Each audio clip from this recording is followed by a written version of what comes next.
Okay. Kurt, are you ready to get rolling? Yes. Back there? Okay. We're ready. And Clancy? we have Ron, so we have a quorum. Yes. Okay.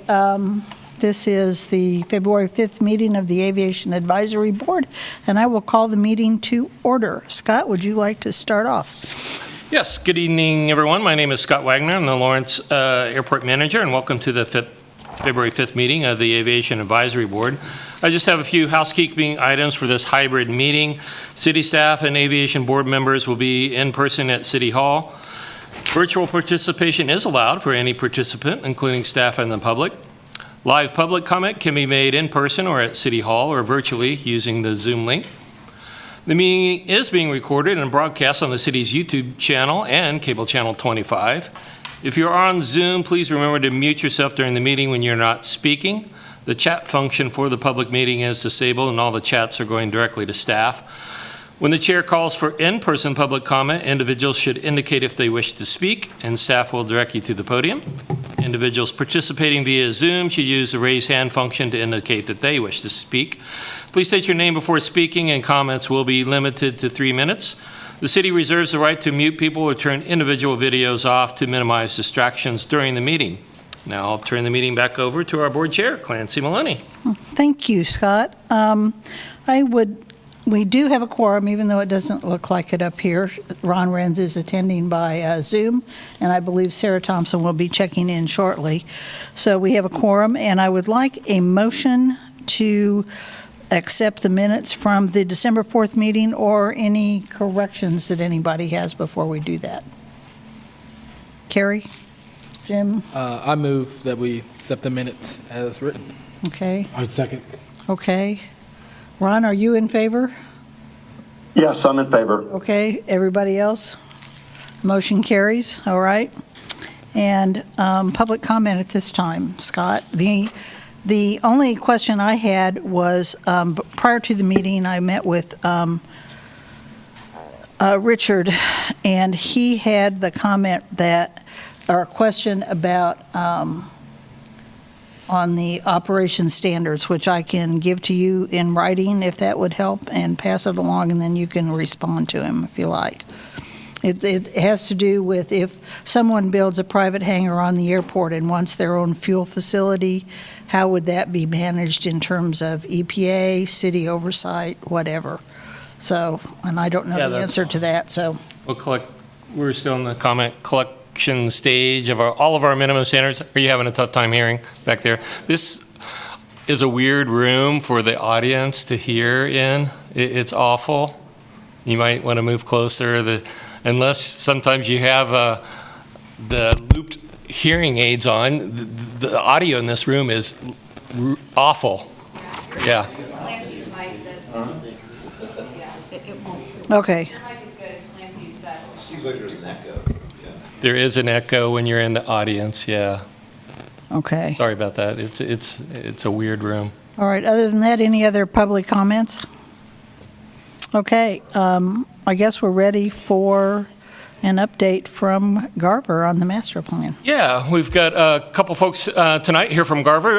John Rostas, live from Birmingham, Alabama, and Nicole Finley from the Overland Park office. They are here to give us some great updates on the work they're doing on the master plan. So we'll turn it over to John. Awesome. Well, thank you so much, folks, and thank you for having me out here in Lawrence this evening. Super thrilled to talk about the current progress to date and some of our recent accomplishments we've had with the airport master plan here at the Lawrence Regional Airport. So this evening, we're going to hit on really kind of 4 key topics. We understand there's some new Airport Advisory Board or Aviation Advisory Board members. We're going to go ahead and we're going to just do kind of a quick overview, just kind of recap on what the airport master plan entails, what that involves, what the master plan is, what it isn't, and where the airport master plan sits in terms of the context of overall national planning for aviation, but also where the master plan sits for the actual implementation of airport development projects as well. We'll discuss really the key thing here today, which is the purpose of the facility requirements chapter as well. That's the most recent deliverable that we've provided, and that's going to provide some unconstrained recommendations that we're going to use to identify development objectives that we'll be utilizing as guidance for future analysis moving forward for preferred airport development. We'll be getting deep into some of those recommendations that we've identified, and then we'll be recapping this out with some next steps. So with that, we'll go to the next slide here. And Kathleen, just to confirm. You're driving. Okay, I wasn't sure what. Oh, am I driving? Yes, you are. All right, great. Oh. All right. So so just really quick to recap, this is our agenda. This is hitting on like I said, the master plan overview, the purpose of the facility requirements. We'll be getting into some of our technical analysis that we've determined with this, and then we'll be finalizing this out with next project steps. So really quick, we'll just get into the airport master plan itself. So the one thing I'd like to share here is that where an airport master plan sits in the broader context of planning for future facility infrastructure on a national level as well. And the FAA has identified 4 key levels of planning that are present out there today. The first one is the National Plan of Integrated Airport Systems, and this is the holistic view that the FAA takes to look at basically how each airport in the United States functions together as a system. And then that gets further subdivided down into other categories like regional plans, which is where you're looking at key metrics beyond multiple state areas, especially in particular metropolitan areas like Kansas City, where you might be working beyond state lines. And then you get into like statewide system planning, where that's really things that are driven by things like KDOT, where you're going to be really looking at how the airports within a system interface with each other and what unique role they might play in the overall benefit or role within the state. And then really what that information tails into is the information that's fed into those through the airport master plan that we're doing here at a local level. And this is really that in-depth look at what are the key driving factors for infrastructural development we need to consider here at the Lawrence Regional Airport. So an airport master plan, I want to hit on 2 key topics here, and this is what an airport master plan does and what an airport master plan does not do as well. So really, the airport master plan is a technical document that provides a 20-year infrastructural plan for development. This is also a collaborative process that we have between the city and the community to really make sure that we're garnering the correct input to ensure that our future development plans reflect the community of the airport that it serves. And then this critical aspect here is that it also updates the airport layout plan drawing. This is a critical tool for federal funding opportunities as well. Basically, if the FAA is going to fund a project on your airfield, for it to be eligible for federal funding, it needs to be graphically depicted on your airport layout plan. Now, one thing to note is that just because it is shown on your airport layout plan does not guarantee that it will occur. And this is going to get into what the airport master plan does not do. One, it does not guarantee that development will occur. Just because it is shown on your airport layout plan does not mean that it in fact will happen, but if and when the correct circumstances are there and it aligns with the overall state, national, and local priorities, it'll at least have the ability to make that project eligible for funding under the Airport Improvement Program. Secondly, it does not obligate the city to fund any of these projects as well. If you were to show projects on this airport that things change in the city and it's no longer applicable to the direction of the airport, the city is not obligated to fund those projects as well too. This is intended to be a 20-year document, and a lot can change over 20 years. This is intended to provide flexibility if and when there's certain circumstances of change at the airport. This does not also environmentally clear the project as well. And I'll get into this in a little bit greater detail as well too, as it relates to the overall airport development process. But the airport, since they do require, or they receive federal funding under the FAA, they are required to adhere to the National Environmental Policy Act. This document, the Airport Master Plan, does consider NEPA, as it's known, conformance with NEPA, but it is not a NEPA document from an official FAA perspective. And then finally, too, this is an infrastructure plan. This is not a plan that's going to necessarily provide a business justification. This does not provide necessarily a strategic growth plan. This is not a marketing plan. This is going to tell you how you can accommodate the right tenant if you have the type of tenant that's going to show up. But this isn't going to tell you how to actually go out and market that particular tenant as well. There's other documents and other tools to do that. So before I kind of get into some of the next parts of the overall master plan and development process itself, does anyone have any initial questions on the purpose or limitations of the master plan? Yes, sir. And I think I just heard you say this, so I think I probably know the answer. But one of the things that we've talked a lot about is figuring out how to make sure that the airport isn't costing the city as much money and isn't losing money for the city. And so I understand that this plan is not specifically built to help the airport generate revenue, but I'm hoping that there are things in this master plan that we can think about that help us kind of move towards that direction. Yeah, absolutely. That is a great question. And there are some ways that we can indirectly address that as well, too, that are common in the actual master planning process. So, and when I get into the actual master plan elements here, I'll hit on that in a little bit greater detail. But there is a 20-year capital improvement plan as well. That is where you prioritize your long-range project list. And that gives you an opportunity to say, hey, this really expensive project out here that maybe we don't want to front the local match on, maybe that's a good thing to do if there's the right opportunity, but we put that as a long-term goal. Or if there is a certain type of project, say, like that's revenue generating, that you might be a higher priority, we can shift that around as well. Like I said, this is a collaborative process when we go through the document reviews on that as well. So that's something that, we'll provide recommendations of what we as your project team may think, but ultimately at the end of the day, if the priority is to realign for revenue optimization, there's other ways of getting those projects identified correctly. So it's kind of like a half yes, half no type of response there. Like we have a way of trying to get the document to make sure that's syncing up well. Does that answer your question? Yep, absolutely. Yep. Fantastic. Any other questions before I move on to the next portion of this? Ron? Nope, okay. All right. Well, hearing none, I'm just going to kind of hit on where the airport master plan sits on the overall airport development process. And this is basically going from the project that we're working on here today with you to something actually being built, because there is a lot of other things that need to happen along the way. The master plan is just one part of that overall element here. So today, as you can see, we're working on the airport master plan. Like I said, this does not create that environmental clearance, though. So say you go through the master plan and you've identified that there's a correct justification for a project, and that project is eligible and aligns with the community's priorities. That's when you'd go into the environmental process, and that could be either ranging from as simple as a simple checklist the FAA may have you fill out to approve the project from a compliance with NEPA perspective, all the way up to an environmental impact statement, depending on the level of magnitude that project may have. Now, traditionally speaking, at airports that are general aviation, you're generally working on categorical exclusions. Those are those simple checklists that you need to check off. You submit to the airport district office and you call it a day. But there are a few projects that do require environmental assessments as well.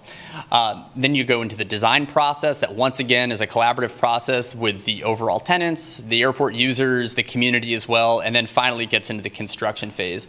Now, here are some key things to note: that in each of these phases, you need specific justification for those projects to occur from the Federal Aviation Administration as well. They also need to have the funding available too. And then it also needs to make sure those projects do align with the community input that's been received. So just because we may show projects in this master plan here today, there's no guarantee that these are going to occur. And there's a lot of other opportunities too to make sure that input is heard. And then, like I said too, a big part of that equation is just who's going to pay for it. And that's also another part of this that comes into play for the actual implementation of projects. So I'm going to get into some of the nuances here with the master plan, but does anyone have any questions on where the master plan itself really sits in terms of the overall development process? Nope. All right. So really quick, we'll go ahead and we'll provide a quick update of where we're at with the airport master plan. So the airport master plan, like I said, that is that technical document that provides that 20-year infrastructure plan, and it really breaks down into 3 key phases.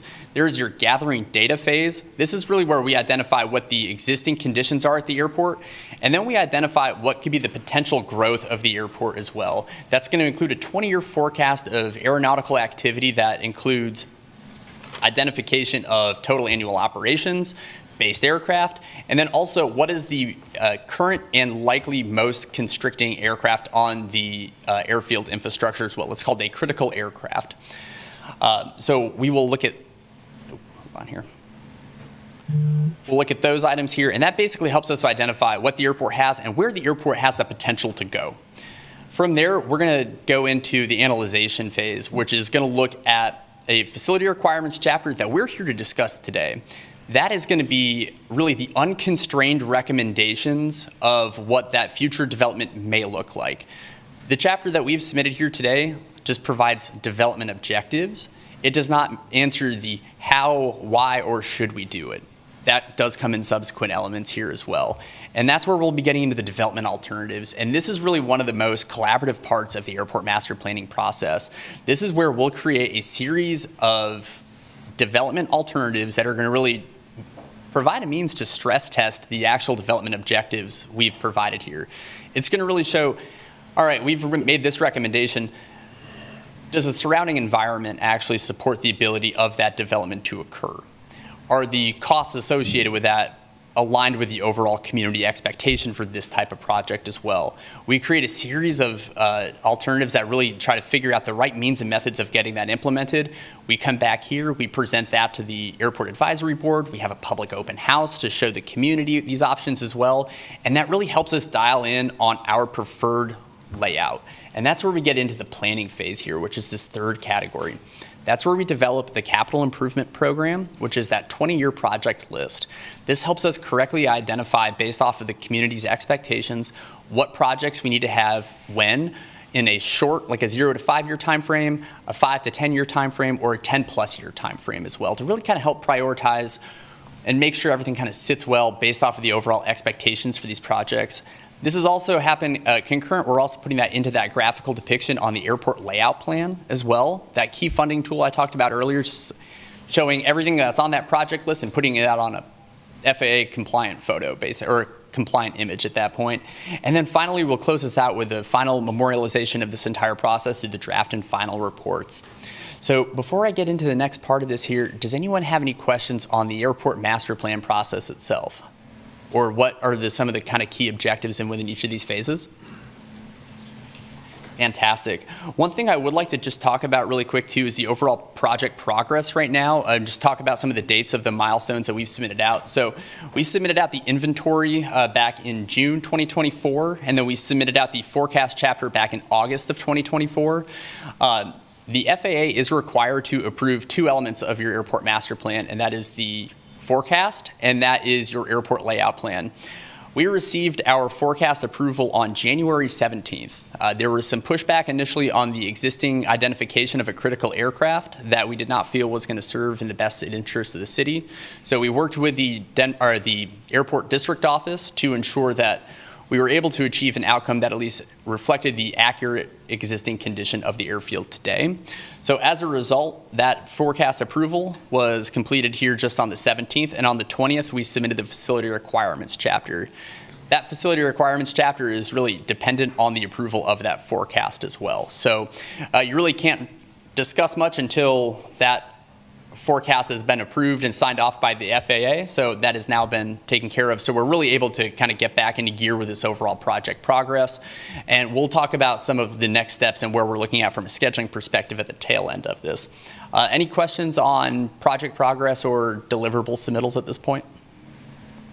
Yeah, this is Ron. Got a question about the forecast. Have we as the airport board have not seen that yet, have we? That has been submitted to the airport or the Aviation Advisory Board. That was submitted out on August 13th, 2024.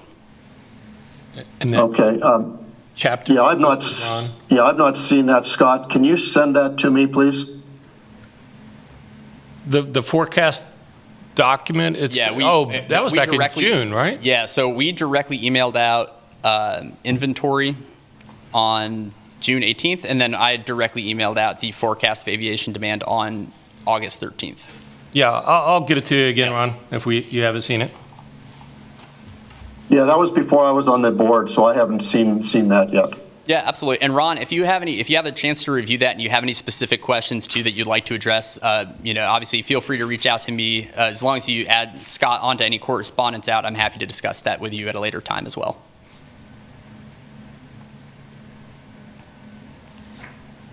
All right, any other questions on project progress or deliverables to date? I might just add to your comments on working with FAA Central Region. Just to add to John's point, staff and Garver had several meetings with FAA staff on the forecast and critical aircraft components of the master plan. So it did take some time to work through. We actually, I think, got word from FAA in early December that they were going to accept Garver's recommendation on our critical aircraft level, but it took another month plus to get the formal approval letter from our central region planner. It does. Ultimately, they had to approve this through the headquarters level as well, too, which is not very traditional for a general aviation airport as well. But it was actually really neat. We were able to utilize the ADSB data that the airport's been collecting over time to quantitatively show that, in fact, the activity level was reflective of what we were showing in our forecast to further substantiate that. If you want, I can get into a whole other tangent on FAA forecasting and how they get into their approval process. I don't want to put everyone to sleep here today, but it was a really cool tactic that we were able to utilize with a resource the city's been investing in. So it was able to just use objective data and show those numbers right back to the FAA to get us a result that ultimately is at a minimum preserves the existing condition of the airfield today. Any other questions, or otherwise I'll dive into really what we're here to discuss today, which is our facility requirements chapter. Go ahead, John. Perfect. Well, so just getting into the facility requirements section here that has been released as well too and is available and attached to the agenda today. That really has two key purposes. One, this analyzes the current facility's ability to handle our existing and forecasted demand. But then we also want to make sure that we're also protecting for any demand that, or making recommendations for any other demand that may be necessary to support the airport even in a post-planning period as well, to ensure that the airport has the most optimal level of flexibility if and when demand shifts out here as well. There's a lot of exciting developments in the region. So we've created a facility requirements plan that's able to adequately allow the airport to pivot if needed to be able to adequately capture demand. And secondly, this will establish the development objectives, essentially, that are going to help guide the development alternatives process. Now, like I said, we'll be getting into some of the actual recommendations we've made here, and you'll probably look at some of these and say, you can't do that, or that's impossible, and you're probably right, truthfully. But that's the purpose of developing these development objectives, is because when we go into our next phase of the master plan itself, that's where we really stress test these. These are meant to be unconstrained recommendations. These don't get into the feasibility, the cost, the environmental impact at this point. There's other opportunities for that in the master plan to really make sure that not only are we creating a plan, but we're creating a plan that's actually cohesive with the surrounding environment as well. So we'll get into the facility requirements analysis, and we really break this out into three key areas of analysis. There's the airside infrastructure, that's your runways, your taxiways. Out here, basically your circulation of aircraft from the sky to the ground and to the terminal area. Then we'll also look at your terminal area and your landside operations as well. That's basically things like your hangars, apron area, and other necessary support facilities that you might need for airport growth as well. So really quick, we'll start with the runway development objectives that we've identified here. And what I'll do here is I'll read through these fairly quick. If you have any specific questions, please feel free to interrupt me, and I'm happy to go into those at further detail if you'd like. So with the runway system, Lawrence has a 2-runway system out here as well. We did a run on the actual runway numbers as they're currently published today, and we have identified that the runway, both runways will have to be redesignated. I think it's to 220 for runway 119 and then 1634 for the primary runway out here. Runway 119 will need to be remarked, I believe, during the next airport pavement project. That's going to be specific to that runway, and 1533 will need to be remarked by 2033, I believe. That will be something that is just necessary to happen over time as magnetic declination shifts. That's just a standard procedure that we also just evaluate through the master planning process to help identify when's the most appropriate time to do that project. That's usually done in conformance with a pavement project, like a rehabilitation, seal coat, or reconstruction. Nothing like you need to go out there tomorrow and change your numbers. We are making the recommendation to extend runway 1533 to a total length of 7,000 feet as well. This is going to be something we're going to be vetting heavily in the development alternatives phase, and is also something we have a lot of experience with from our runway feasibility study that's been previously performed for the City of Lawrence as well. This calculation is based off of the use of the FAA the FAA's runway length advisory circular. They have general airport runway lengths that they recommend based off a certain percentage of the fleet mix capture. This is the one that we identified was going to be able to capture, I believe, 65% of the general aviation fleet at a 90% useful load. I will have to defer, that is delineated in tabular format in the actual document itself too, so if I mix up my numbers a little bit, I do apologize here. The second one here is going to be upgrading runway 119 to from a B1 runway design code to a B2. Basically, what that would entail is providing greater runway safety area and object-free area distances surrounding the runway environment. The designation of a B1 aircraft is something such as like a PC-12 general type of aircraft, like a small turboprop, single engine, or like a larger piston-driven aircraft. B2 is putting you into that like a King Air 200 category or like a small Cessna Citation jet category as well. This is something that we will also be looking at in the development alternatives phase itself to see the ability of that runway to actually meet the design standards of B2 as well. Another recommendation we have for the runway system is to acquire any controlling interest in any unowned property for the runway protection zone. The FAA recommends having at least aviation easements or outright fee simple acquisition of the runway protection zones beyond the runway end to protect persons and property on the ground in the event of an aircraft undershoot or overshoot. This is something that as the land becomes available, it would be recommended for the city to acquire it or at least have aviation easements in place in areas where they may not already be doing so. Does anyone have any questions on our objectives that we've established for the runway system?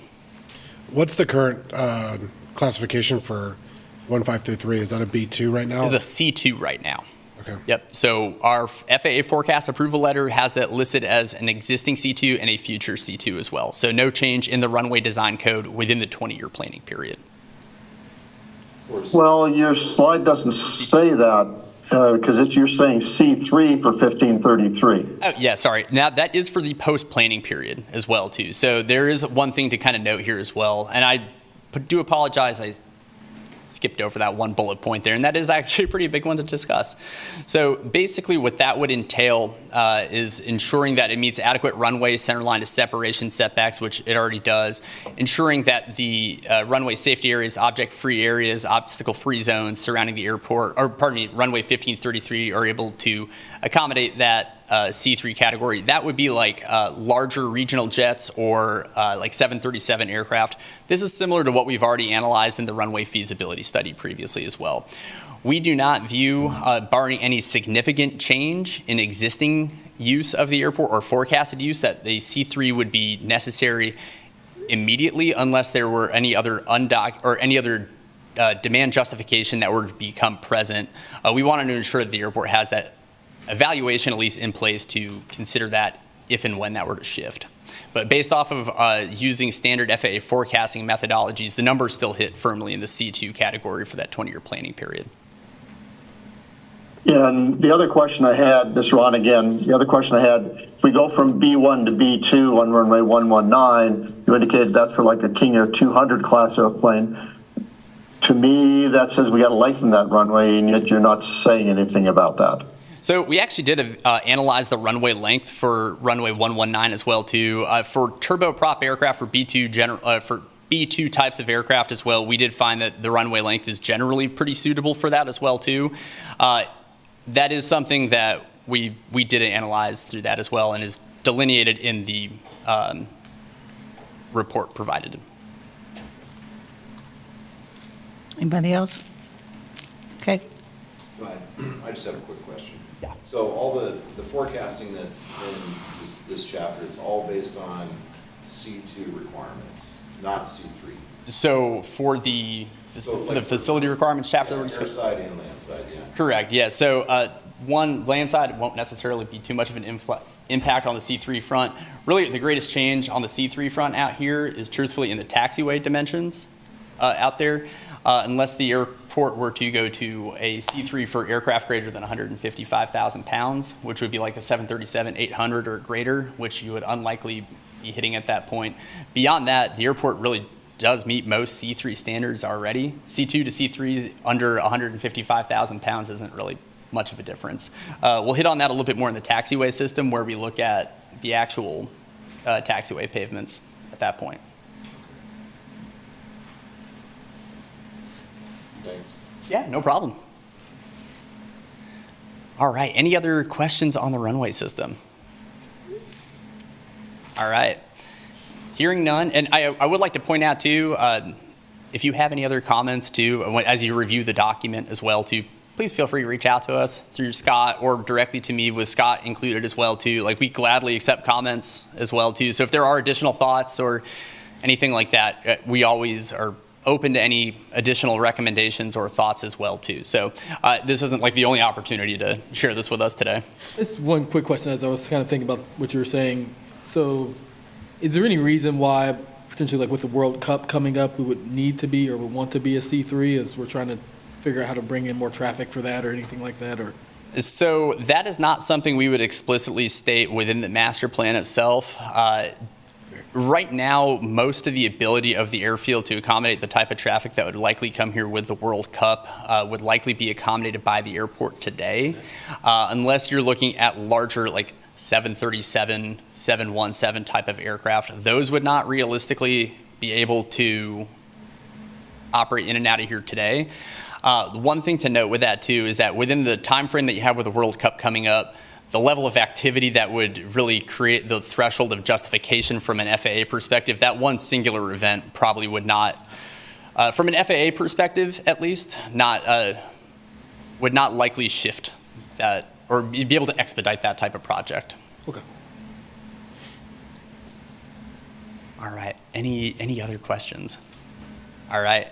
Well then, all right, moving in really quick here, the taxiway system. First recommendation we have here is an extension of the taxiway, which is currently taxiway Delta, out to the runway 19 end as well. So this would create a full-length parallel taxiway serving runway 119.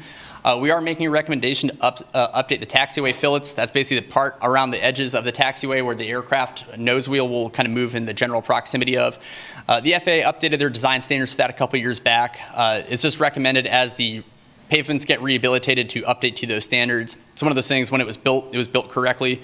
The FAA changed the standard. So this is a very common issue at airports throughout the United States. And then finally, too, this is something that we will be looking at quite a bit in the development alternatives process as well, but any updates and improvements to a taxiway design group 3, which would include a 50-foot wide taxiway out here as well.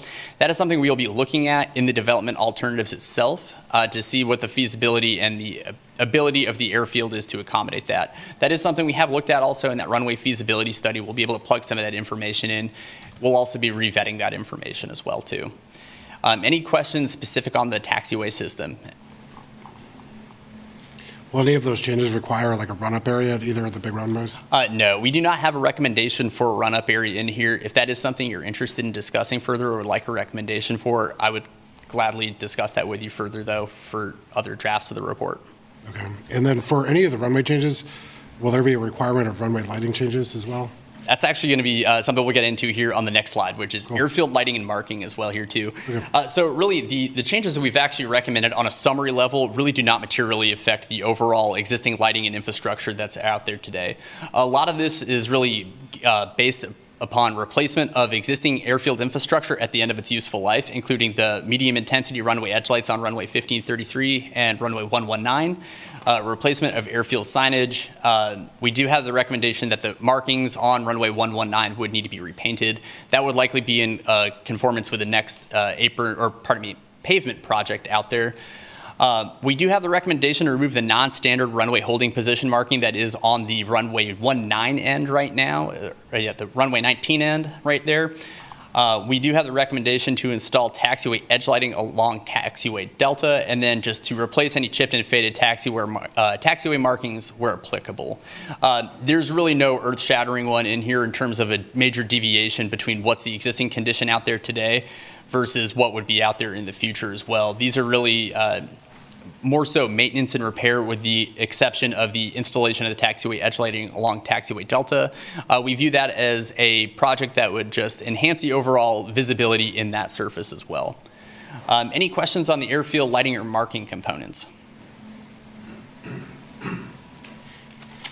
All right, fantastic. So moving on John, here. I Yes, might sir. just have a quick project FAA funding question. As we upgrade or reconstruct some of our runways or taxiways, does FAA generally consider or will fund lighting upgrades at the same time? Yeah, so that is something on a specific, on a case-by-case basis, depending on if you've met your minimum useful life of the airfield lighting infrastructure, and if there's documented reliability issues with that infrastructure as well. We've seen a lot of benefits in if, like, say, for example, we'll just say hypothetically, you're rehabilitating runway 119. You're going to have that runway closed for, say, 60 calendar days. It makes sense that if the airfield lighting is not supporting that pavement at that point, to try to at least have that in as at least a base bid or a bit, a bid alternate type of thing in there as well. So it's like when you have the runway closed, you're going to have to close the runway to do that lighting work anyway. So Right. you might as well try to hit two birds with one stone. So that is something that as you're planning these projects out, we can try to make sure we're pairing those up appropriately. So Great, that is great. something that we would probably do, like taxiway or runway edge replacement when that project would be occurring as well. Great. Regarding nav aids, we do recommend the maintenance of the runway 33 ILS and localizer that's currently in place, in addition to the LPV GPS approach to the runway 15 end to further enhance the visibility minimums on the runway 15 end. And then that is something we'll be looking at in the alternatives as well too, as what the actual impact is when you switch over from your approach surfaces and how those dimensional criteria will change surrounding the runway as well. And then also the implementation of a GPS approach to the runway 1 end as well. We had recommended this as a non-precision approach, so at least greater than 3/4 of a mile visibility to the runway 1 end, but just something to increase the utility of that runway in IMC conditions. And then finally here too, we have emergent technology. This is really just making sure, these are things like electric aircraft, eVTOL, UAM, UAS. There's a lot of changes that are happening in this space, and this is something that I know is an interest to the city of Lawrence as well, and there's some geographical benefits of being close to a major metropolitan area that there could be the potential for this type of new entrant technology in here as well. So at a minimum, we're making a recommendation to at least have some land reserved for their entrance into the airspace out here, in addition to the inclusion of electrical infrastructure upgrades to help support that type of aircraft type as well. It should be noted that in-depth utility analysis is not a part of a master plan as well. And this will be very specific to the particular user that may come in and out of here. This is likely something that will require further investigation and also require increased collaboration with a potential user out here if and when that demand becomes present. But we just want to make sure that we're at least capturing that. So if that becomes available out here, there's an area that's cohesive with the rest of the airfield environment. So that will cover our airside facility requirements. Does anyone have any questions on that before I start getting into the terminal area, which is like our hangars, aprons, and all that fun stuff? I do. Yes. In the airspace facility requirements, you have a summary that lists a whole bunch of stuff. Correct. Is that in any kind of priority No, order ma'am. as you see it? No, ma'am. Okay. So that priority is not for us to decide, truthfully. Right. Yeah, so that is something that as we receive comments, and then we do get into the capital improvement program portion of this project, that's really where we sit down and we collaborate on, all right, here's all the recommendations that we've provided to you. Where do you folks see these as the priorities? Or if these are even ones that the city wishes to carry forward as well. Just because we have made these as recommendations, by no means are these requirements for you to implement or carry. So does this eventually get reorganized in that order? Yes, or- and if that will help too, we can reorganize that as well. I mean, generally speaking, just trying to think of how things align from an FAA perspective, it's really your safety projects, your rehabilitation projects, and then your expansion projects. Well, you know where I'm going with it. I do. Yes, ma'am. From July 19th, 2023, and the priority list that the CIP subcommittee made up. Yes, So absolutely. That's what, and that is our number one priority for safety-wise. Absolutely. And that's something as we work towards the development of the capital improvement program itself in that planning phase at the tail end of this, that is something where that gets clearly identified in terms of where it sits on the 20-year project list as well.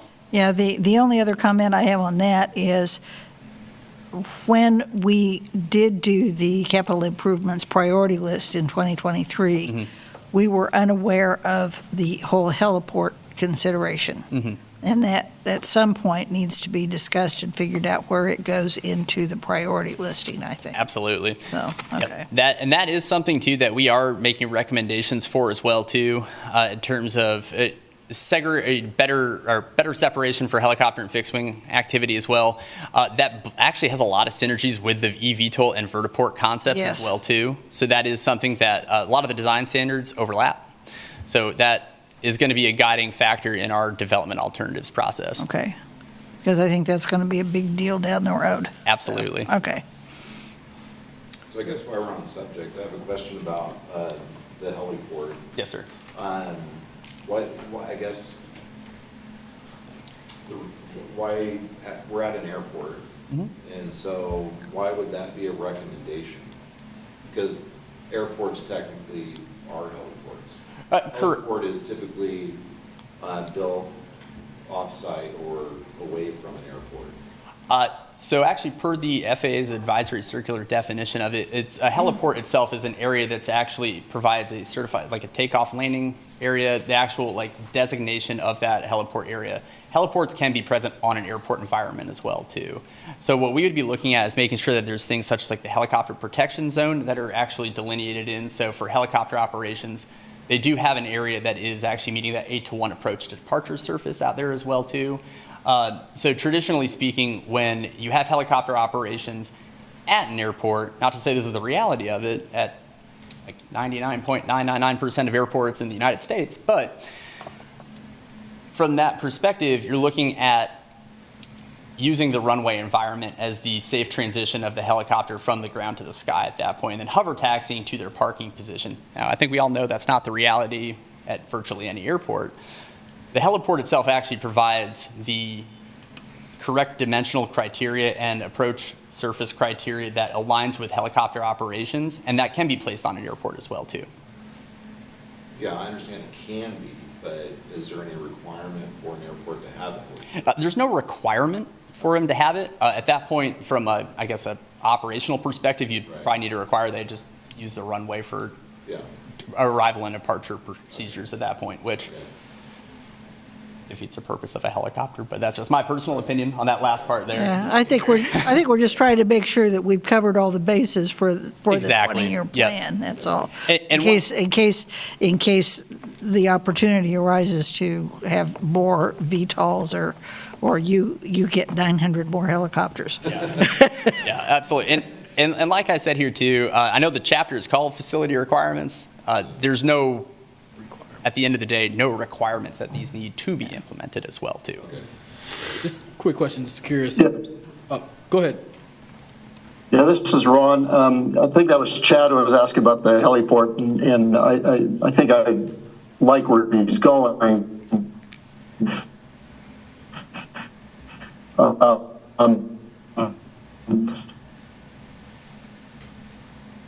Ron, you're breaking We're up. losing your audio, Ron. I think we've lost him. The idea of a landing area is different than base. That's what all helicopters do, and then the hover taxi too, though. Can you hear me now? Yeah. Yes. Okay. I mean, the idea of a dedicated helicopter landing area is probably good, but probably not necessary. I think that's where Chad's going, and that's good. And then the only other comment I've got is on the eVTOL. It shouldn't just be eVTOL. We've got electric airplanes coming as well, especially in terms of trainers. And that's something that, rather than just call it eVTOL, call it electric aircraft, because they are both coming. Yeah, absolutely. That's an easy change for us and something I would agree with as well too. At least if that's the direction the city would like to go with. But I mean, truthfully, those are an interchangeable term. It's really electric, any electric type of aircraft at that point. So that's something we can clarify in our text if need be. John, we're having great discussion, but we're at 7:40, and I know Jeff has quite a bit of training to do with the board tonight. So if you would like, I can just kind of go ahead, hit on the next things. And these ones are a little bit more subject to actual demand as well. These are things like just protection for additional box and T hanger space as demand warrants. expanding the aircraft parking apron to accommodate additional itinerant aircraft activity out here, and then the installation of self-service fueling systems. Those are things that we had recommendations for terminal area activity. And then finally, just kind of hitting on some of the landside activity out here as well, just the ability to increase the overall vehicle parking out here, automotive traffic coming to the airport, installation of EV charging stations in the vehicle parking lot for automotive EVs, not just aircraft ones as well. And then we do make the recommendation here, I know I put this one on here twice, but recommending reserve land for solar panel installation to increase sustainability goals and reduce the energy footprint of the airport. And then protecting for Part 139 support facilities like an ARF station or snow and removal equipment storage building. This is purely to support if there was the ability to accommodate KU athletic charters out here and that type of aircraft. This would not be to accommodate any scheduled commercial service activity out here. So with that, before I get into the final steps here, does anyone have any questions on those final points of the terminal or the land side?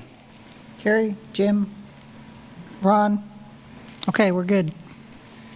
Fantastic. Well, Thank you, John. Yeah, absolutely. So really quick, we'll develop these development alternatives here based off of the recommendations that we've provided out here. We will be holding an alternatives meeting with the stakeholder committee and the Aviation Advisory Board meeting, and then that we are going to target to do around the next Aviation Advisory Board meeting here in April. April. Yep. Okay. And then we will also be holding a concurrent public open house around that date as well to share this information with the community in greater detail, and then allow them to have a greater opportunity to present any feedback. And then from there, we'll be able to arrive at our preferred airport layout. If you have any other questions or anything like that, please let me know. Otherwise, we are always available. Give us a call, give us an email. As long as you, of course, include the city on all of our correspondence, we'll gladly address any comments or questions that you may have, and we'll provide a response to any such comment at that time. Okay. Thank you. Great. This is Sarah. I just wanted to say quickly for the public meeting, you may want to collapse all the recommendations on a couple slides. Just a thought. Absolutely. We can definitely do that, Sarah. Yeah. I mean, I appreciate the thoroughness, but. Yeah, absolutely. No, what we'll do for those, we'll actually have like boards that are going to just kind of be more graphic, if anything. Understanding it is public, we need to kind of simplify that information out for folks that may not be interface with aviation as much. Our approach to that meeting is a little bit more graphic heavy than having to listen to me talk. So, well, with that, if there's any other questions, please let me know. Please feel free to contact Scott, and he can forward any questions along to me. I appreciate your time this evening, and looking forward to getting this project continued along here. Drive carefully. I appreciate that. Thank you so much, folks. Thank you, John. Thanks, John. Thank you. Thanks, Nicole.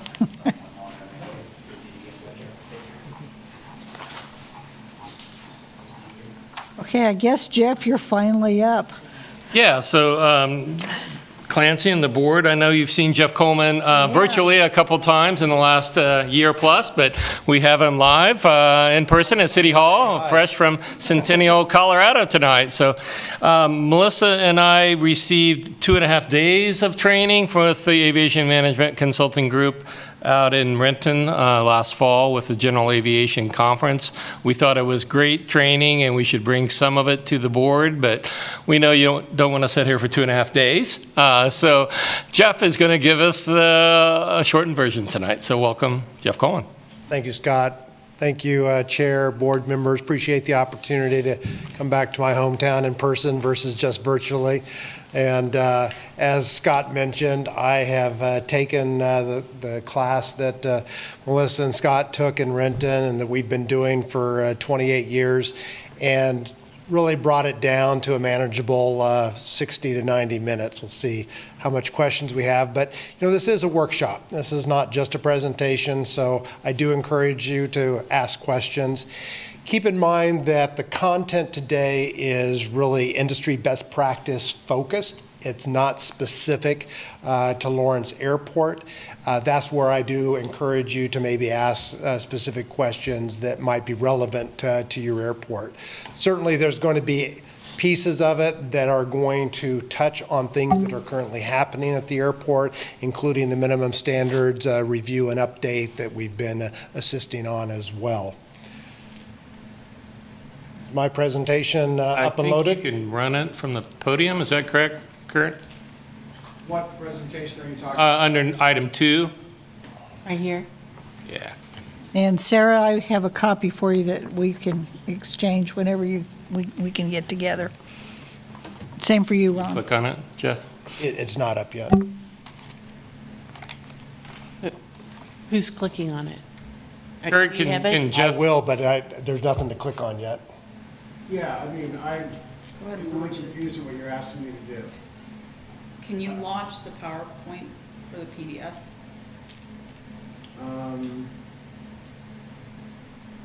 Yeah, Clancy, this is Ron. While they're getting that set up, if you're talking about the PowerPoint that was on the website, I downloaded that today, so I've got it already.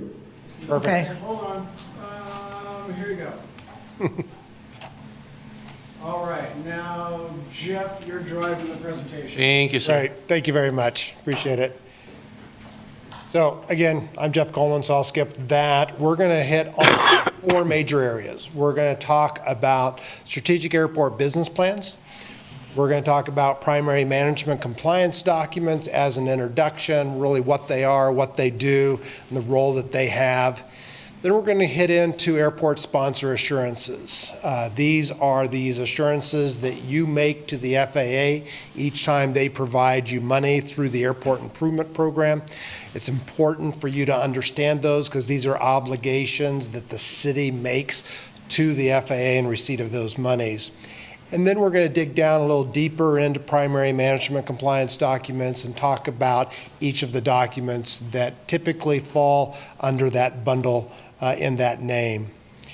So starting off, strategic airport business planning, we wrote a guidebook for the Airport Cooperative Research Program a number of years ago, focusing on developing this document for general aviation airports. We went out and researched what other industries do to develop strategic business plans, and we morphed that into specifically for general aviation airports and some of the best practices.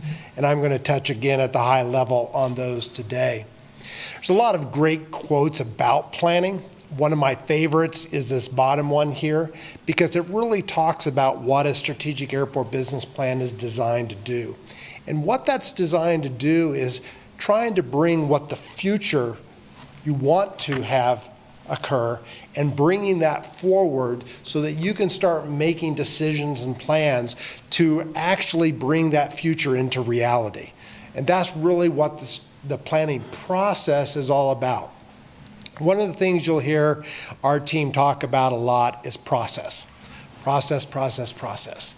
If you don't have a good process, whether it's the master planning process that John was talking about, a strategic airport business planning process, or the process that you're going through with minimum standards, even if it's a great document at the end, it may not be well received, it may not be well implemented if you didn't have a good process at the beginning.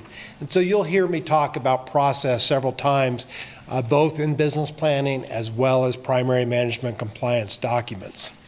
So what is a plan? It is a set out structure that outlines the mission, vision, values, goals, and objectives of your airport. Vision, that future, and how do we bring it forward, which is the goals and objectives. Those are the things that we need to do to actually make that vision come true.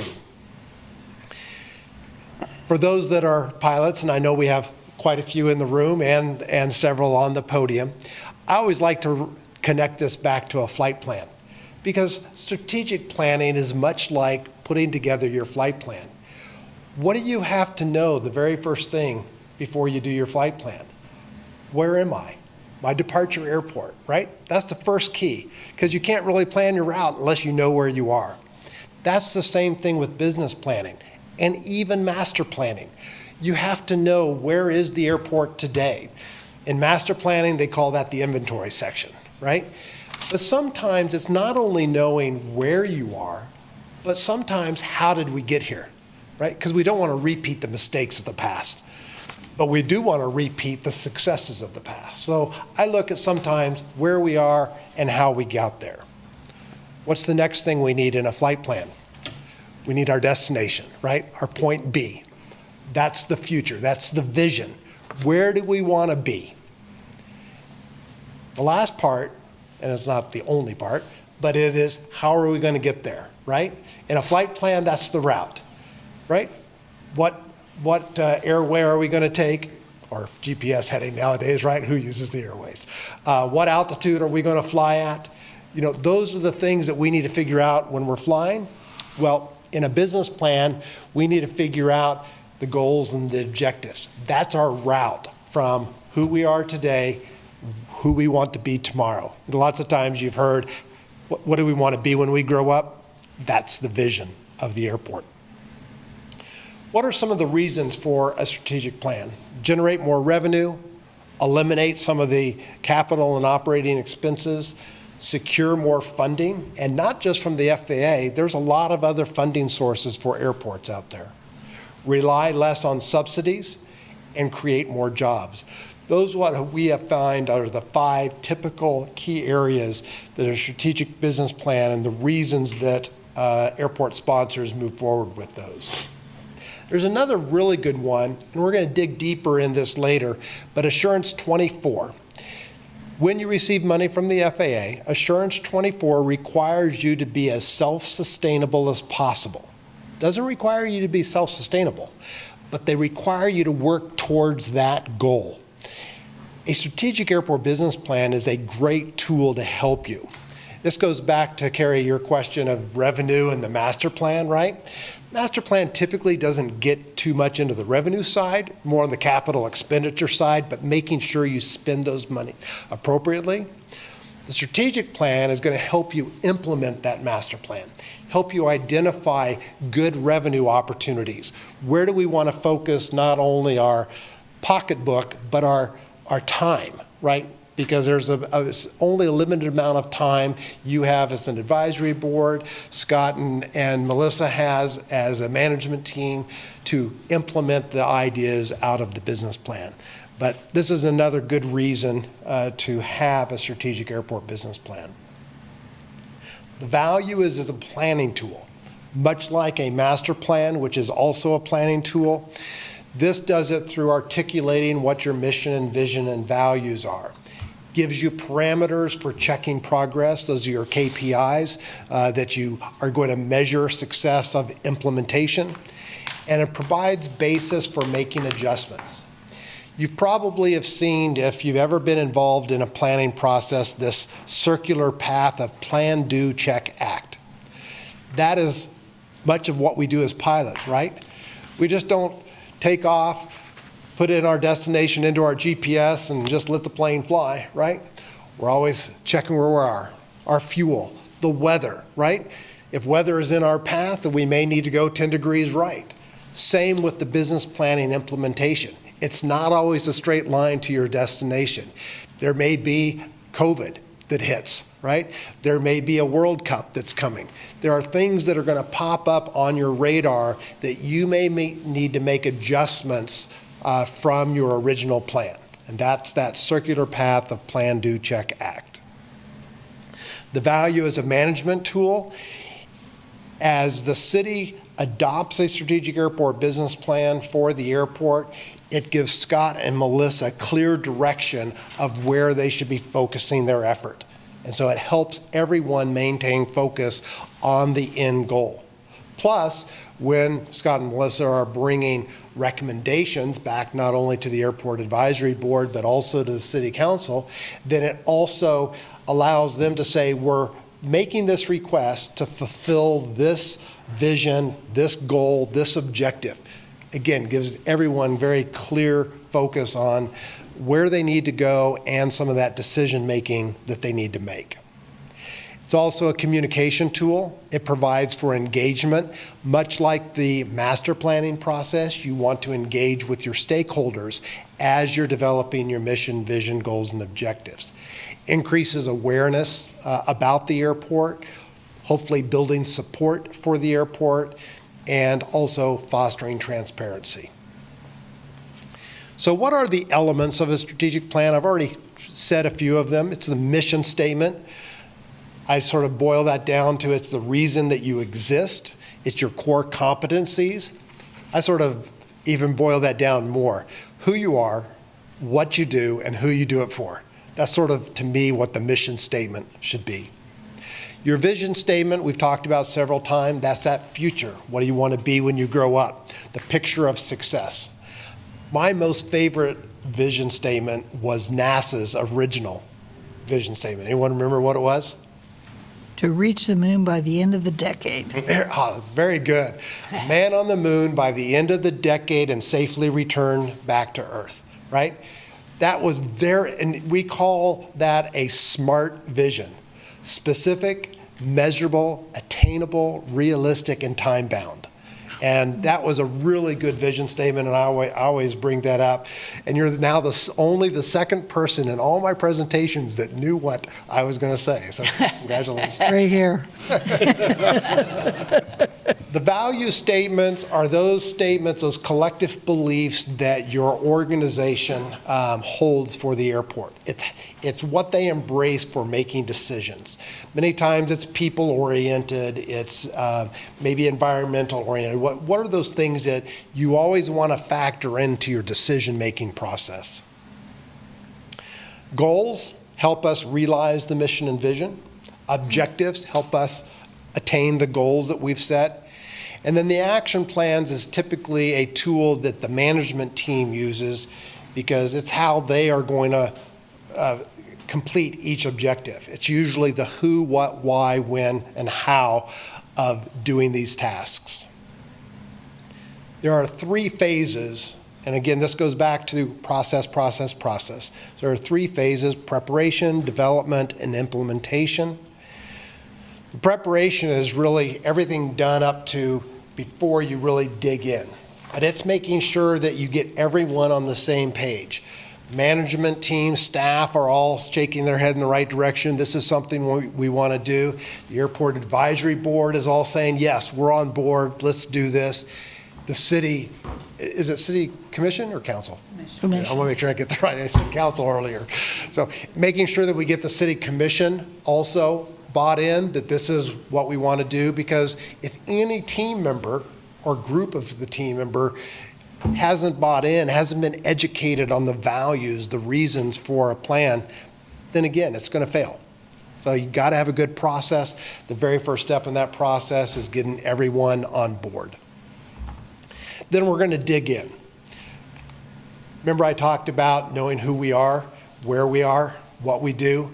That's that market overview. We want to make sure we understand that airport. And the fact that you've already done a lot of that in the master planning process through that inventory gives you already a head start. One of the big things that is not done in a master plan is a SWOT analysis, evaluating the strengths, weaknesses, opportunities, and threats of the airport. That's a big part of that front-end work that we would do in a strategic planning process. Then I've already gone through a lot of these elements. It's a very methodical process. You got to do your mission, vision, values first before you develop your goals, before you develop your objectives, before you do your action plans. But one of the things that we always encourage, when I first before I did this guidebook, gosh, probably 15 years ago, the way I did strategic airport business plans was the wrong way. And a lot of consultants do business plannings for their clients the wrong way, right? We would come to your airport, we'd spend a few days, we'd meet with the tenants and the operators and the Airport Advisory Commission. We'd listen, learn, we'd go back to our office, we would write your plan for you, right? Here's what we think your mission and vision should be. Here's what we think your goals and objectives. And then we'd give it to you. It's a terrible way to do it. The way we do business planning now, and the way our guidebook recommends it, is we facilitate a process. This is your plan. Everyone should develop it together, all the stakeholders and the Airport Advisory Board. It should be your mission and vision, not what I tell you should be, right? It should be your goals and objectives. Because if you don't have buy-in in the process, then it's going to fail. And lots of times, the entire city commission is not involved. Hopefully, 1 or 2 of the members might be. But we develop a draft, we facilitate a mission and vision, we go back to the city commission, get their heads nodding. Yeah, we like this. Okay, then we're going to do the goals. Go back with the goals, get their head nodding. Because even if we've set up a planning team of key members of the airport stakeholder group and go all the way through the process and then go back to the city commission. They say, well, we don't like this vision. Can we tweak this? Well, guess what? It's a domino effect. It affects the goals and it affects the objectives. So you're always wanting to make sure that you get buy-in methodically through the process.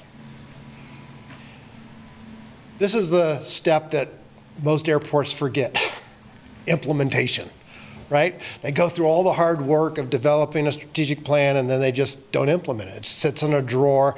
Maybe airport management has changed and so it just collects dust. But this is another reason why we think having the airport management team, the Airport Advisory Board, and the City Commission involved in the process, and the stakeholders, is that there's more likelihood that there's going to be that buy-in, that momentum of everyone involved, that there's going to be more success of that implementation process.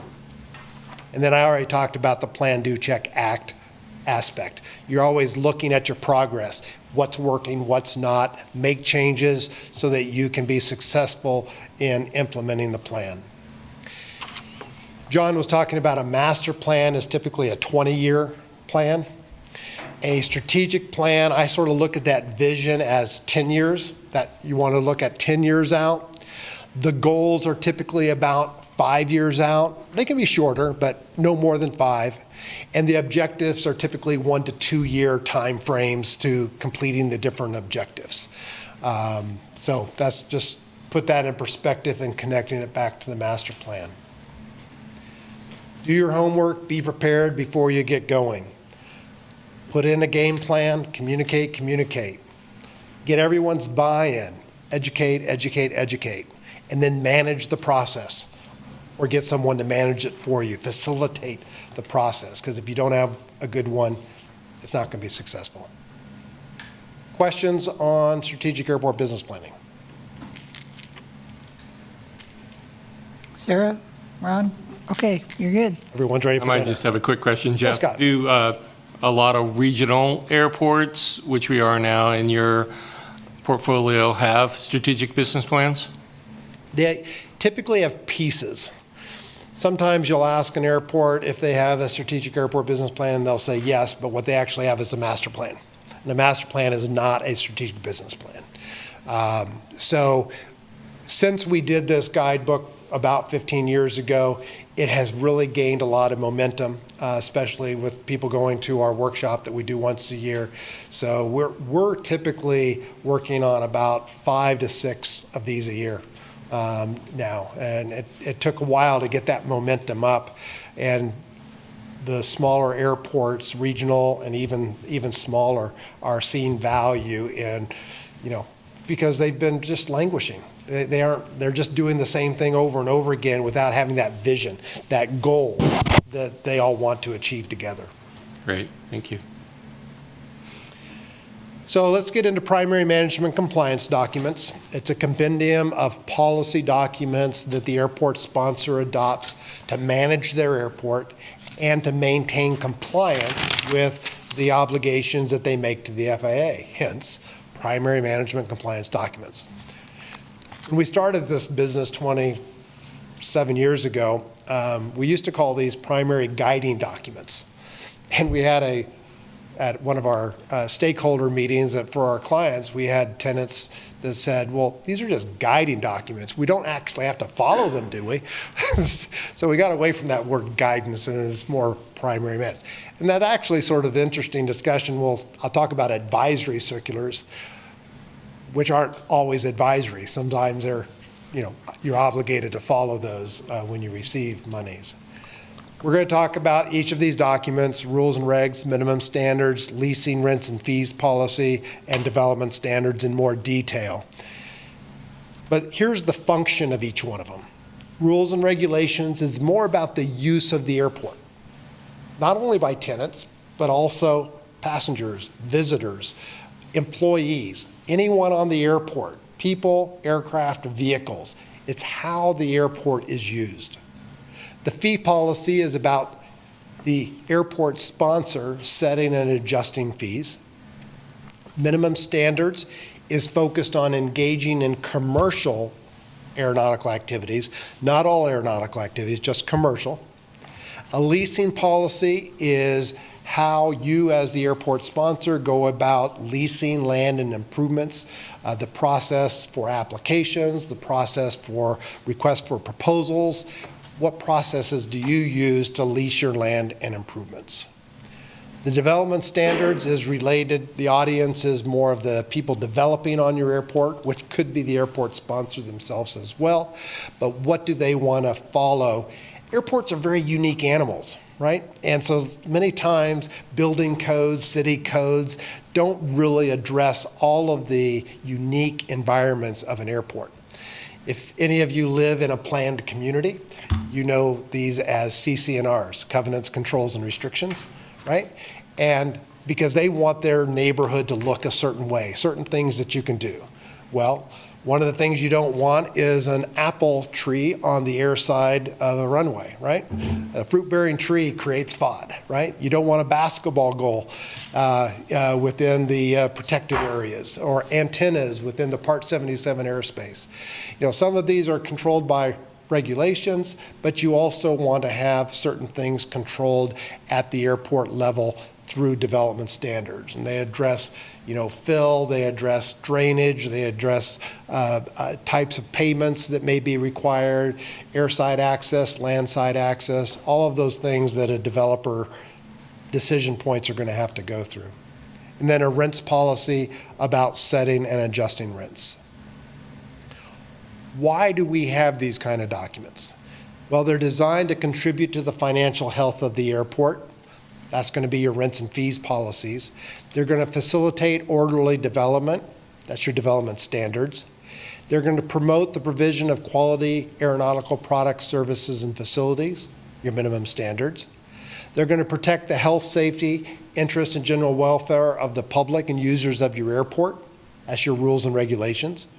And they all combined, they help you as an airport sponsor reduce the risk of a Part 13 or a Part 16 complaint. It doesn't eliminate, you know, my wife always asks me, well, they can't sue you for that, can they? Well, as many of you know, you can sue for anything. The question is, can they win? These kind of documents help protect and defend the airport sponsor. As long as these documents are being followed, as long as these documents are compliant with the airport sponsor assurances, then they're good tools. Usually when a Part 13 or Part 16 complaint is filed, the very first thing the FAA will ask the airport sponsor is, can I see your minimum standards? Can I see your rules and regulations? Let me make sure that you are, you know, implementing and enforcing these consistently against all similarly situated parties. So these set the stage the way the airport does business. That's why they call them primary management documents.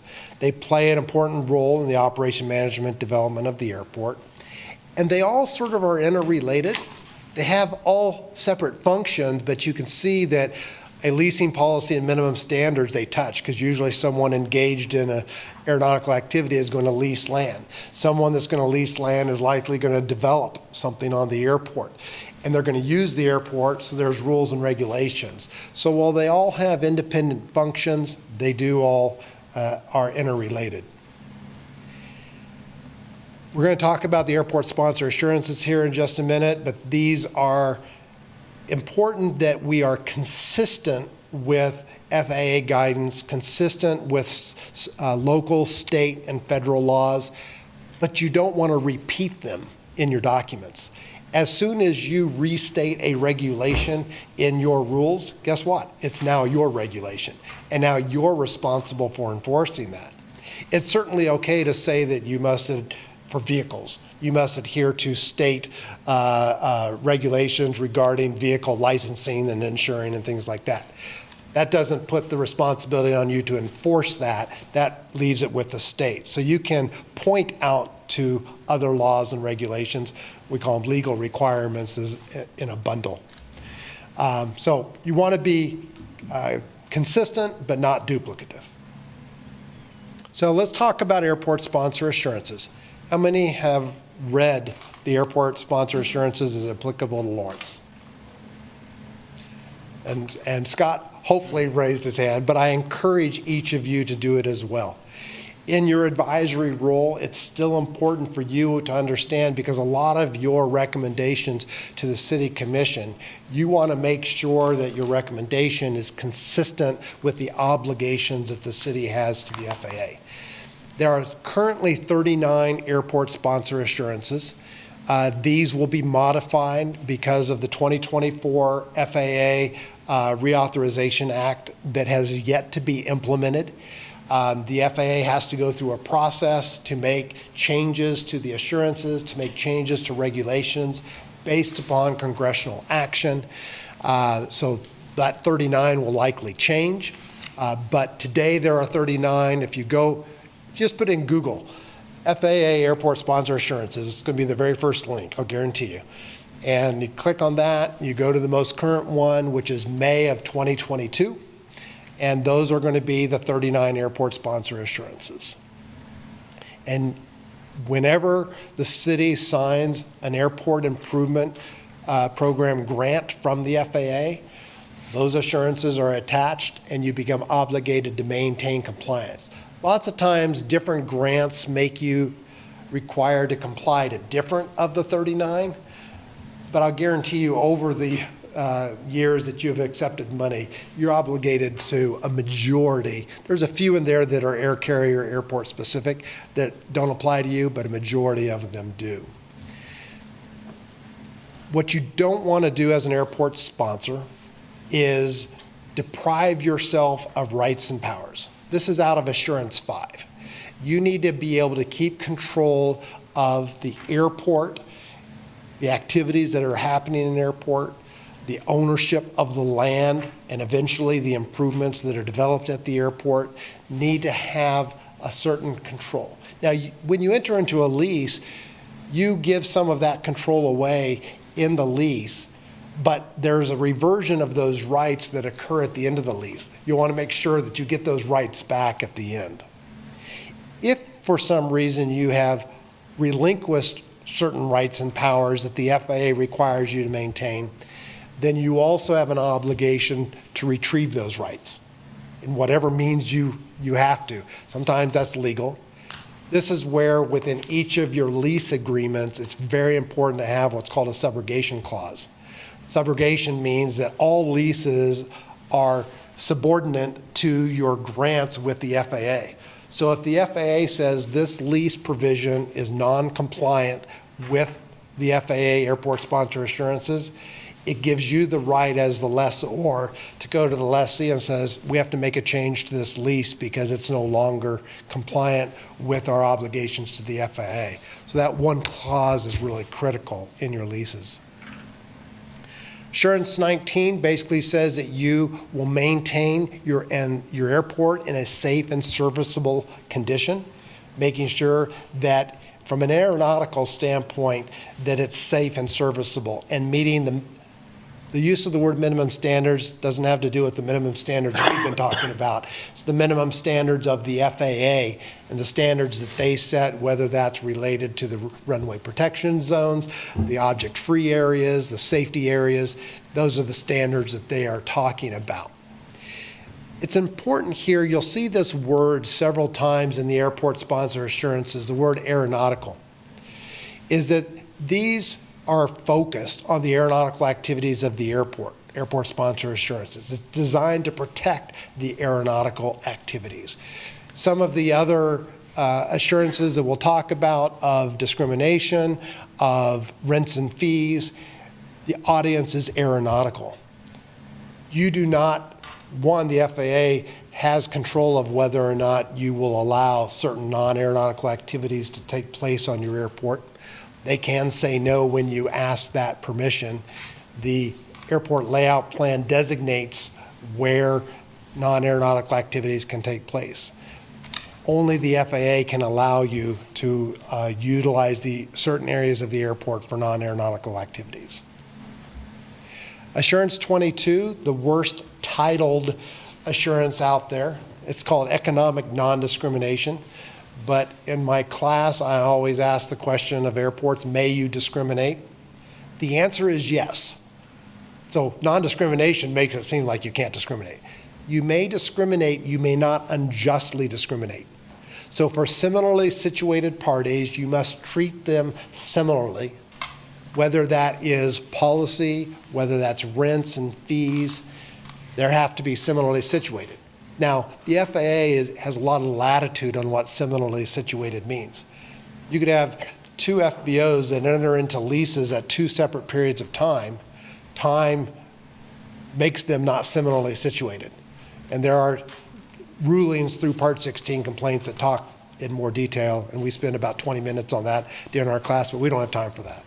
But you as the airport sponsor need to make your airport available for public use on reasonable terms and without unjust discrimination for all types, kinds, and classes of aeronautical uses. So piston aircraft versus jet aircraft are not similarly situated. You could have different landing fees. You could have different fuel flowage fees for avgas versus jet. You could have, I always talk about Monopoly. Everyone's played Monopoly, right? Boardwalk and Park Place has the highest rents, right? Every airport has a boardwalk and a Park Place. You can have different rent structure on your airport. It doesn't have to be the same rent for every parcel of land on the airport. Now, some airports choose, for simplicity, for administration to have one rent, and that's perfectly fine. But you may discriminate against your lessees by having different rents, and that is discrimination. It's just not unjust discrimination because someone decided to do a boardwalk where good airside access, good landside access versus Baltic Avenue, which is out in the North 40, right? So those are best way I use to show how you may discriminate, but just not unjustly. I think I talked about that.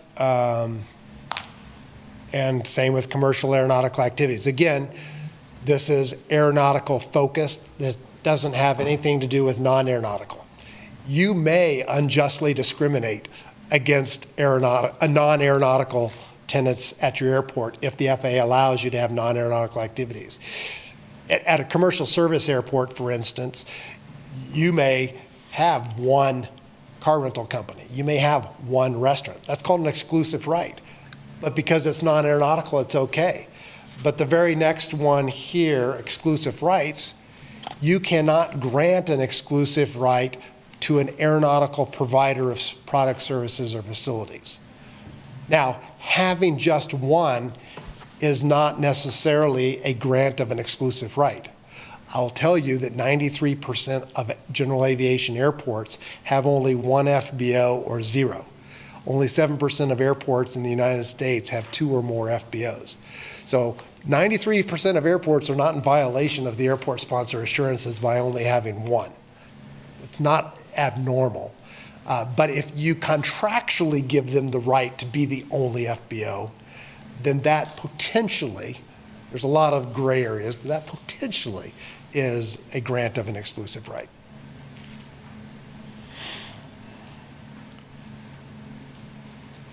Why does the FAA not want you to grant exclusive rights? Because it restricts the opportunity at the airport. And this is, since it's a federally funded airport, majority of your capital improvements are funded by the FAA. They want to make sure that their monies go to the benefit of all users and providers of services. They don't want to limit the usefulness of the airport. They don't want to deprive the public of the benefits of a competitive commercial enterprise. You as an airport are not required to seek out competition, but the best way to manage that is through minimum standards, setting what the minimum bar is, and if you have land and someone's willing to meet that bar, then there's an obligation for you to consider that application. But you also have a fiduciary responsibility too when you're leasing land and improvements. You need to make sure that every lessee is qualified and financially capable of fulfilling their proposal that they have submitted. In Assurance 24 fee and rental structure, This goes back to that previous statement I talked about of making sure that your airport is as self-sustaining as possible, given the circumstances that exist. The FAA recognizes, especially general aviation airports, many are not self-sustainable. But that doesn't mean you shouldn't try, right? That doesn't mean that you shouldn't regularly review your rents and fees, making sure that they reflect the market and that you are collecting enough revenues for the use of your airport, for the leasing of the land at your airport, land and improvements. So maintain that fee and rental structure, keep it up to date. Is that something that a policy would just state open-ended, saying that we'll review as needed, or is this something that needs to be calendar dated, or? Usually we recommend to have more time-bound structure, both within the policy and within the leases themselves. So where you state that maybe on an annual basis, you may use some kind of index to adjust rent and or fees, and then every 5 years or some period of time, and this is also guidance from the FAA, that you have some kind of market-based adjustment on that. Rents are usually market-based and fees are more cost-based, right? They're designed to recover operating costs of the airport. But as a lessee, sometimes they're uncomfortable of just giving a blank check. Okay, well, how much are you going to adjust? So usually within the policy, you may put bookends on those adjustments, right? An adjustment won't be more than X percent or less than X percent. Like it won't drop below the original base amount. But it should be looked at on a regular basis. If it's open-ended, that's when we see that politics gets involved and they say, oh, we're not going to adjust it this time. We're not going to adjust it. And then it just goes. We've seen airports where they've gone 20 years and the land is still at a half a cent per acre. And they're saying, why aren't we making any money? Right. Questions on the assurances themselves? So let's just get into the PMCDs that we talked about and introduced at the beginning. Rules and regulations, and I'll try not to be too redundant on what I talked about earlier, but it's again about the use of the airport.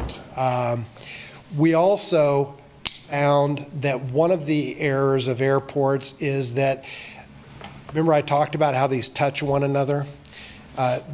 They would have them just be totally standalone. So definitions and who the airport is would be talked about in every single document. And then over time, a definition got changed in this document, but it didn't get changed over here. The airport name gets changed, which has happened here. It gets changed in the newest document, but not the older documents.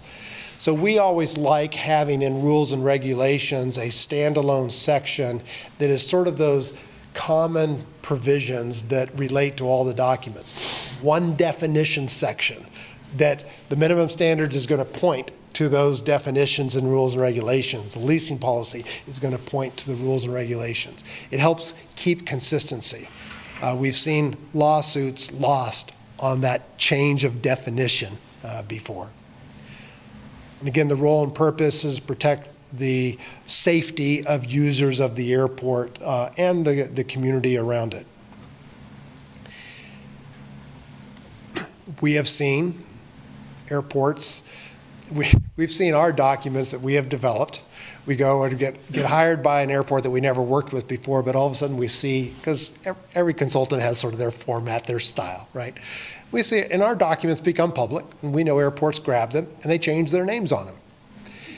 And we know when they change their names on them because I found a rules and regulations down in Texas. I guess Houston did get snow here recently, didn't they? So this doesn't work as well. Then let's go all the way down to Brownsville, right? And they still had snow removal rules and regulations in the Texas. So I know they stole. They didn't steal. They took ours. Don't take someone else's rules and change the name and adopt them for your airport.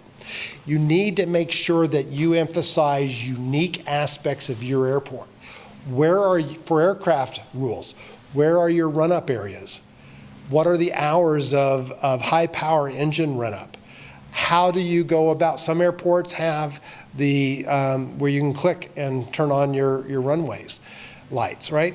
You want to convey information. What's the phone number when there is an emergency, when there's a fuel spill? Who should they be calling? Those kind of things are unique to your airport. So the sections, I talked about the general provisions, but we have general rules and regulations. That's more people-oriented. Aircraft, vehicles, commercial vehicle. So those would be more common to air carrier type airports where you have limousines and car rentals, Turo, and those types of operations. Lessee rules and regulations for those people leasing. Lots of times those are hangar type rules of what you can store in a hangar, how the hangars can be used. Those are typically addressed there. And then aviation fueling, because there can be both commercial and non-commercial fueling at an airport, we put those into the rules and regulations. Minimum standards, we've talked a lot already in the other presentation, so I'm not going to spend a lot of time here. But again, they're about commercial aeronautical activities at your airport. They set a minimum bar, a level playing field. I always relate it to poker, right? The minimum ante. If you're playing a poker game, you always got to start by putting that $25 chip in there before you make your next bet. And that's what minimum standards are. What's that minimum ante that you need? What's the purpose of minimum standards? There is an advisory circular. Oh, I was going to make the point about advisory circulars. Grant Assurance 1, Airport Sponsor Assurances 1. It requires you to abide by an advisory circular that has been listed in your grant agreement. So because it now is an obligation through a grant agreement, it's no longer advisory, it's now compensatory, right? You are required to follow that. But this advisory circular on minimum standards, it was just updated about 2 years ago. Used to be 5190-7, now it's 5190-8. Minimum standards are designed to promote safety, maintain higher quality of service, protect airport users from unlicensed and unauthorized products and services. So in essence, what that is also saying is that the airport sponsor should have a relationship with every entity engaged in commercial aeronautical activities at the airport. Whether they're a lessee or sublessee, they should have a permit with the city. They should make sure that they have the insurance certificate of insurance on file with the city, naming the city as additional insured. Minimum standards are designed to enhance the availability of services, promote the orderly development of those services, and again, as I talked earlier about helping not necessarily prevent disputes, because disputes are going to happen, but it's going to help you mitigate the risk of a filing by the FAA saying that you are in non-compliance. It's going to help you defend those types of complaints. Major sections, fixed base operator, F stands for fuel, right? So usually a fixed base operator is an entity engaged in the commercial sale of fuel at the airport. Specialized aviation service operators are all of those sort of standalone, aircraft maintenance, flight training, aircraft rental, aircraft charter, aircraft cleaning, anything done commercial aeronautical oriented. The other section is going to talk about the permit process, application, and the permit itself, and the insurance requirements for each of the different types of commercial aeronautical activity operators. Leasing policy, as I talked about before, sets forth the policies for leasing land and improvements. It conveys your practice. The audience certainly is, lessees, but really the audience is both the advisory board and the city commission. It's reminding them of how they go about leasing land and improvements so that they are consistent and they're not unjustly discriminatory in that process as people come to lease land and improvements at your airport. Major sections usually is the application process, or it outlines a competitive process which you can use, but you're not required to use. The FAA does not require requests for proposals, requests for qualifications, requests for interest. That's just a tool that you have available to you if you so choose. what the approval process, and typically it will outline some key terms and conditions and how you go about setting those. So for instance, term. Term is a common discussion. Well, how much term should we provide? We always relate that back to investment. Investment equals term. The more investment, the more term. If you are having to make the investment, then it's less term, right? But you want to give them an opportunity to succeed, especially if they're a commercial aeronautical business. If you're building a T hangar, then it's probably a shorter term because you want that flexibility especially if someone's violating an agreement, you want that flexibility either on a month-to-month or on a year-to-year basis to rotate them out. Or maybe the plane isn't flying anymore. It's become basically a queenie at your airport, right? And you want to sell fuel. The FBO wants to sell fuel. Rents policy, again, this is certainly an outward audience, but it's processes for you. It's how you as a city are going to set and adjust your rents at the airport. Remember, rents are market-based, and we try to adjust them periodically throughout the term of an agreement. Fees, again, the fee policy, the methodology that you use to set and adjust. Fees are for the use of the airport, and usually they have some cost-based approach in setting those fees. The FAA requires that they be reasonable, they be justified, and consistently applied. That consistently applied is the one that many times will trip up airports because they aren't. So that's where that not being unjustly discriminatory is important, maintaining compliance with Assurance 22 and Assurance 24. Talked about development standards, the design of improvements at your airport, the development and or modification of improvements is what the development standards are going to address. Again, we're not looking at duplicating city code, building codes. This is to really identify those unique aspects that you want to make sure are reflected in those development projects at your airport. I'm sure those that are pilots have been to many airports that don't have development standards, and it looks sort of a hodgepodge of hangar design, colors, materials. Sometimes that just happens because airports are old. Development standards are going to help sort of keep some alignment. If you live in a planned community, you have to provide them the paint color that you're going to paint your house or the roofing material that you're going to use because they want their neighborhood to have a consistent look. Consistent doesn't always mean the same, right? But you want it not to just look hodgepodge. Major sections of the development standards is what we talked about, the land development, the design criteria of facilities, procedures for approval, and what they must do during the different phases of construction.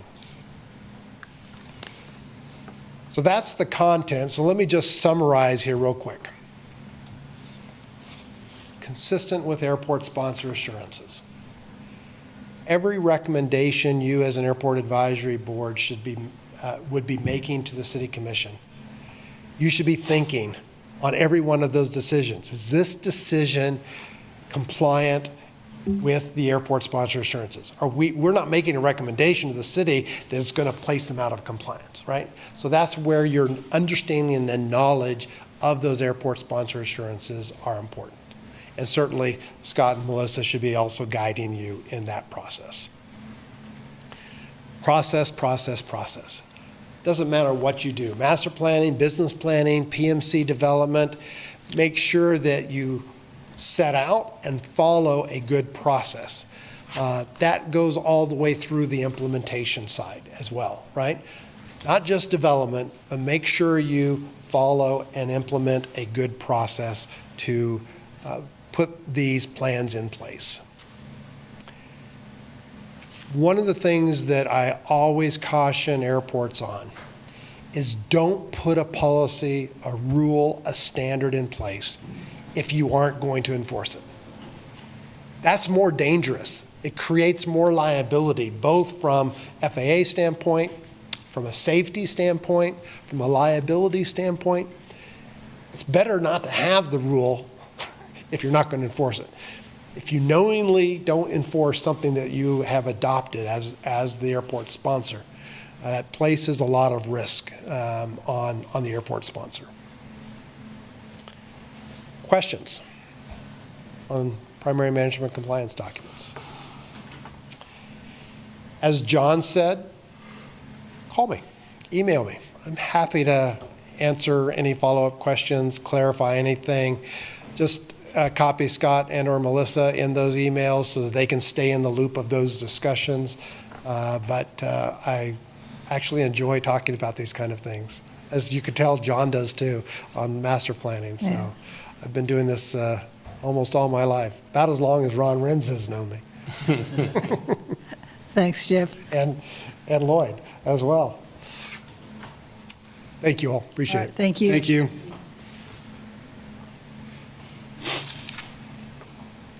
Okay. Scott, I think it's your turn. Yeah, well, thanks, Jeff. That was a shortened version, as we said, of some pretty intensive training that Melissa and I went through, and we thought it was so good that we wanted to get some key components of that training in front of you guys tonight. So, airport manager's report, I hadn't intended to go through it because I thought we would probably be at a stopping point by now, so maybe I'll just hit a couple highlights, glancing, and people have questions. I've posted kind of my usual updates in terms of the things I've been involved with since our last meeting. Probably a couple key highlights is we did update our FAA AIP data sheets, so I posted that update. We did last week, our KAIP grant applications were due. We got those submitted. So I posted a list of the items that we had applied for grant funding for. I posted the presentation that we were giving on our minimum standards to our airport tenants last week, and those couple meetings we had out at the airport went great. Again, we're in that process of continuing to take feedback from our commercial tenants, Airport Advisory Board members. Plan to continue to work with Jeff Coleman on another round of updates, and we'll get those back before the Advisory Board at a future meeting. We did get those shipped off to our compliance folks at the FAA Central Region as well, and certainly want to get their input onto our minimum standards revisions. We did get the Jayhawk installed at the terminal, so if you haven't been out there, go take a look at it. That's something we talked about at our last meeting, and thanks to the fine folks at Eurotech for painting it up. It's beautiful. Can't remember if you guys were at the last meeting or not, but I thought it was too nice to sit outside in the elements and that we should maybe keep it inside. So that's kind of our test run for now. Yeah, we can revisit that if we need to, but I think it's in a good spot. So. Yeah, that's kind of all the high-level highlights of my report this time, Clancy. And everyone knows how to get in touch with you if you have questions or comments or want more information about any of that. Scott, would you make a comment about the Kansas Aviation Day? Yes, I have pushed out information about the Aviation Day at the Capitol is scheduled for March 3rd. So the Kansas Association of Airports has taken on really a lead role in organizing that event this year in partnership with this organization called the Kansas Commission on Aerospace Education, and we're really working with KDOT Aviation. So encourage all the board members to attend. It's a great chance to talk to our Douglas County legislators about our airport, about our needs, about aviation in the state. It's free if companies want to have a table at the Capitol Rotunda. All the big entities in the state always have a presence there, like Learjet, Textron, Bombardier, Wichita State, the NIAR entity, the National Institute for Aviation Research, K-State Salina. So it's just a great opportunity to meet with our legislators, and we're also going to turn this event into more of a legislative discussion this year, because we're going to have a legislative panel, which will involve the chair of our House Transportation Committee and the chair of the Senate Transportation Committee as well. So it's a chance to interact with our legislative leaders on transportation policy at our state. Yes, thank you. All right, thank you. Lloyd, are you Airport, ready? yeah, FBO report, Lloyd. I guess is what we're up to now. And I must say, since we had our last meeting, we had a record blizzard, as most of you know, out at our airport. Oh, my. We did close our primary runway for, I guess, about a day and a half, Lloyd, that Lloyd doesn't recall that we did before. But the situation out there on the day after the blizzard stopped was really a tough one. And our guys didn't really have the ability to get it open immediately, but they worked hard on the following day once the snow had stopped. So I'll turn it back to Lloyd. Yeah. Well, Lloyd Hattrick, FBO, as you mentioned, I don't think we've ever seen anything like it. I know we've never not been open in 40-some years, and that's Sunday, I think it was it, where couldn't get anybody out there, and of course nothing was going to happen anyway, per se. But yeah, it lingered on. We had 2-3 days of trying to just keep moving snow and get a little bit more traffic in, a little bit more. And luckily, we didn't have a ball game traffic, or at least that following Saturday, so where we got that taken care of. But we talk about ball games, and we've got KU K-State. We brought in about 12 aircraft for that one, which was a Saturday. I wouldn't have normally thought so because of the location, typically, but we had 8 jets for that one. Then this last one, actually Baylor, I think, or no, it was, what's the one down there in Texas? Houston. Yeah, I thought that'd be a big one Saturday again, but that only brought in about 5 jets. But this last one, that Monday night game for an evening game, we brought in 11 aircraft, 7 of them were jets. So with some of the snow that lingered along and the traffic, we were able to get all of those on. But it kind of goes back to if we'd had a decent a Saturday game or whatever, we could have doubled that, and we've seen that too. But yeah, we're starting to see a little bit there with the traffic. So Lloyd, that Monday night jet traffic, did that have anything to do with Cyclone fans being optimistic about an upset in Allen Fieldhouse? There was a Cyclone jet there with a little emblem on the tail, but yeah. Anything else? That's all I have, unless you have questions in general. Only if you're going to insult Melissa some more.